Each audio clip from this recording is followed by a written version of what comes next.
Right Honorable Deputy Speaker of the Revitalized National Legislature and Speaker of the Revitalized Council of States, Honorable Chief Justice of the Republic of South Sudan, Justice Chanrech Bolchan, Presidential Advisors, Honorable Ministers and Deputy Ministers, State Governors and Deputy Governors, members of the Transitional National Legislative Assembly, His Grace Primate Justin Aramba, other religious leaders, chiefs, youth, women, members of the press, guests, families, friends, ladies and gentlemen.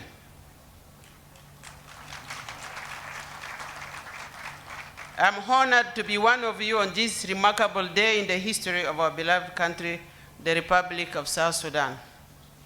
We came here to be sworn in as members of the Revitalized Transitional National Legislative Assembly, provided for in the Revitalized Agreement for the Resolution of Conflict in the Republic of South Sudan. This occasion, therefore, marks another key milestone in the process of the implementation of this important agreement. We have just commemorated such as July, our Martyrs' Day, when we honor our fallen heroes and heroines who paid the ultimate sacrifice for our freedom. This is also the day we lost the founding father of the nation, late Dr. John Garang Dimobio, the flag bearer of our heroines and heroes. Honorable members, ladies and gentlemen, allow me in the first place to take this opportunity to register my sincere gratitude to our able President of the Republic of South Sudan and Chairman of the SPLM, His Excellency General Salva Kiir Mayardit, for the trust he has bestowed upon me by assigning me the position of Speaker of the Revitalized Transitional National Legislative Assembly of the Republic of South Sudan. Needless to remind you, this is the first time in the history of our country a woman occupies this position. As the first female Speaker of the National Legislature in the history of our country, I take this opportunity to, on behalf of the women of our beloved nation, to thank the President for recognizing women and giving us the chance to exercise our right as enshrined in our national constitution.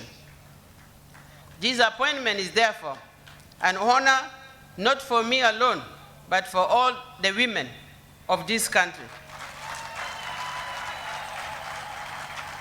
This indicates that, following his pledge to empower the women of South Sudan, the President is now putting us at parity with our male compatriots in the top management of the affairs of the country. It is my humble conviction that the citizens of South Sudan, represented by the honorable members in this August House, stand with President Salva Kiir Mayardit and appreciate him for this patriotic move. It is hoped that from now onward, Southerners will firmly join the President in the noble endeavor to achieve full emancipation and empowerment of women of our country. Accounting for nearly 60% of our country's population, the women constituency is too huge to ignore and marginalize. Dear honorable members, the rest of my speech will not dwell on the past. On the contrary, it will focus on the present and the future, for this is what the citizens of our beloved nation expect of this parliament. The RRCs deliberately provided for an expanded legislature inclusive of the various political parties in the country.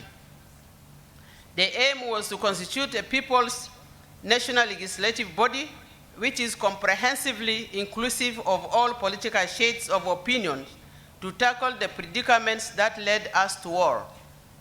It was also intended to lay a solid foundation and political strategies to serve the best interests of our citizens, irrespective of ethnicity, gender, and geographical background.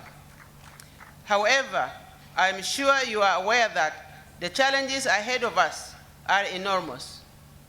To confront and overcome those challenges, the situation demands that we, as the representative of our people, should look beyond political, partisan, and tribal expediencies and focus keenly on the common good of all. All our various political parties should put heads together so that we can collectively and with open minds solve our national problems. Therefore, in an atmosphere of patriotism, brotherhood, and sisterhood, we ought to engage in serious dialogue with tolerance, spirit of compromise, and respect for each other's views to overcome the few contentious issues that still block the path to full implementation of the agreement. Only with such a spirit shall we be able to solve the problems among us and to prove the rest of Africa and the world at large that we are not a failed state, but a people capable of governing ourselves. Honorable members, ladies and gentlemen, the trust of your various political parties and have been assigned to represent the people of South Sudan in this parliament, I urge you all to commit to the agreement and to its implementation in letter and spirit. Whatever challenges there are in front of us, we should still recommit to this agreement. Coupled with the COVID-19 pandemic, many other serious challenges confront us today, including scarcity of financial and other resources to expedite the implementation mechanism of the agreement. The displacement of our people by devastating floods, repatriation and resettlement of our refugees, and the emergence of frustrated youth groups who tend to take the laws into their hands, to mention but a few. All these pose great threat to the sovereign status of our country. It is for this reason that we, as assembly of all the political parties in the country, must, as soon as possible, make a difference in the country. Therefore, as first female Speaker of South Sudan Revitalized Transition National Legislature, I call upon you all to restore hope of our people. It is my humble conviction that should we nurture harmony and good understanding within Parliament, as well as revitalize and recommit our core cultural values, we will definitely reach there. The core values in all South Sudanese culture are rooted in the respect of each other's point of views, respect for our leaders and elders, respect for our women and our children, involvement of our youth in decision-making, and above all, promotion of respect for the well-being of the most vulnerable groups such as women, children, and the elderly in all communities across the country. We are not expected at this point in time to engage and dwell on constant campaign to excel and demonstrate which of our political party is the best. Let me repeat this. As we implement peace, we in the revitalized Transitional National Legislative Assembly are not expected to dwell on campaigning for our respective political gains. The time for that is not now. That time will come when elections are scheduled at the end of the transitional period. As for now, we should all fully commit to the implementation of peace agreement as a unity government. Therefore, as we brace ourselves to in letter and spirit, carry out all duties of Parliament as it is provided for in the Constitution, and in so doing, assiduously adhere all provisions in Parliament's conduct of business regulations. We are also primarily called upon to fully dedicate our efforts to the full implementation of the peace agreement. That is the spirit which all of us, the honorable members, are called upon to have while we carry out our legislative functions. Honorable members, ladies and gentlemen, our people are fed up of wars. As their representatives, we ought to be the people at the front of the efforts to recognize that plight. Therefore, in carrying out our leadership roles, we must lead by example. And to those who might still be stuck in the past, the world's renowned leader, an African icon and freedom fighter, the late Nelson Mandela, had this to say when he was released after 27 years of imprisonment by the then apartheid government of South Sudan. And I quote, South Africa. Sorry for that. And I quote, "I take no time to be bitter and no time to think about the past. I only have time for the future." This is one of the noblest statements ever made by a leader who genuinely believed in the need and importance to consolidate peace in his country. This is what all of us in this country, and yes, especially those of us in Parliament, ought to constantly dwell on reciting. We mustn't remain stuck in the past. In this Parliament, therefore, we should cease regarding ourselves as IGs, IOs, SOAs, OPPs, FDs, and even as women and men. We ought to quickly transform our mindset to begin regarding ourselves as representatives of all our people. The Republic of South Sudan. We ought to remain reminded that we are partners to the peace agreement. Therefore, our guiding principles must include a spirit of cooperation, not competition, mutual understanding and not suspicion, compassion, not hate and jealousy, and peaceful approaches to issues, not conflict over issues. Honorable members, ladies and gentlemen, renovation work on the present Parliament building has stalled for a long time. We, in liaison with the relevant authorities, will try to expedite the work so that a decent environment for the activities of parliamentarians is made available. For the time being, however, we appeal to the honorable members to be patient as we struggle to rectify this situation.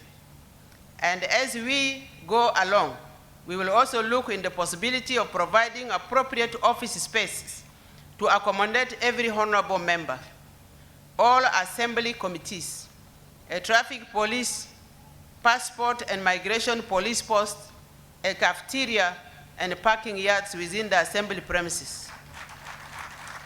In addition, and with the view of an expanded Parliament in mind, the Assembly leadership will seriously investigate the possibility of constructing a new and larger Parliament building to house the National Legislative Assembly. The remuneration and emolument of the honorable members is another matter of paramount importance. Since no one would fully dedicate her or his time to the job in hand if the family is uncomfortable and lacks essential surviving requirements. The Assembly leadership will do all it could to ensure that the salaries of the honorable members and their other benefits are timely paid to them. Also aware of the logistical challenges that face the administrative staff of our Parliament, which often compromise their effective attendance to duty, we will study their peculiar constraint and look into appropriate remedies to them as well. Honorable members, ladies and gentlemen, in view of the rapidly changing world, we all need to be in the mode of continuous learning. This is the only way we could improve efficiency and effectiveness in our performance. During the transitional period, we will develop and institute some training program for the MPs to enable us to discharge our duties more effectively and efficiently. Honorable members, ladies and gentlemen, as I conclude, I once again would wish to reiterate a word of congratulations to all of you for your well-deserved assignment to represent the people of South Sudan in this August House.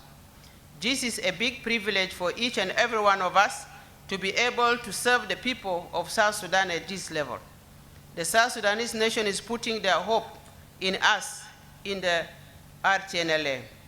It is therefore up to us, by our commitment to peace agreement, either to go on and bring our people out of misery and unnecessary suffering, or by our unwillingness and failure to implement the peace agreement, let our people down by taking them back to war.